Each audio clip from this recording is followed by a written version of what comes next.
अवघ्या 10 महिन्यांमध्ये 58 कोटींचे झाले 213 कोटी रुपये। महाराष्ट्र सरकारमधल्या बड्या मंत्र्यांच्या आग्रहानं उघड पांढरं।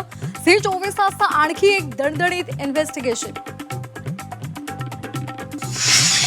ऑपरेशन खैरात प्रकरणाची चौकशी होऊन सत्य समोर आलं पाहिजे। काँग्रेसचे नेते सचिन सावंत यांची मागणी।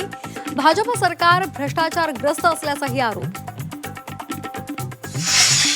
नवनिर्वाचित उपमुख्यमंत्री सुनेत्रा पवारांकडून पंतप्रधान नरेंद्र मोदी आणि केंद्रीय गृहमंत्री अमित शहांची भेटीचा राजकीय तपशील गुलदस्त्यात। राष्ट्रीय अध्यक्षपदाचा निर्णय लवकरच घेणार, तटकरेंची माहिती। विमान अपघात प्रकरणामध्ये रोहित पवारांनी आपल्यावर आरोप केले नाहीत, आरोप केल्यास उत्तर देणार। सुनील तटकरे यांचं स्पष्टीकरण। नियोजित वेळेनुसारच अजित पवारांची भेट घेतल्याचा दावा। उपमुख्यमंत्री सुनेत्रा पवार आज पुणे जिल्हा नियोजन समितीची बैठक घेणार। अजित पवारांच्या निधनानंतर पुण्याच्या पालकमंत्री म्हणून पहिली बैठक।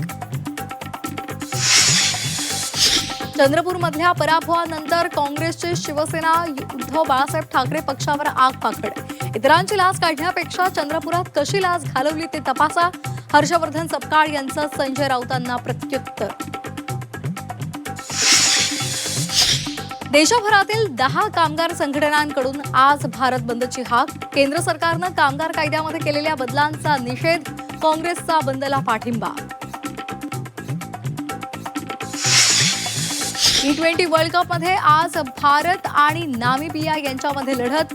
सामन्याआधी टीम इंडियावर दुहेरी संकट। अभिषेक शर्मा आजारी, आता ईशान किशनला सुद्धा दुखापत।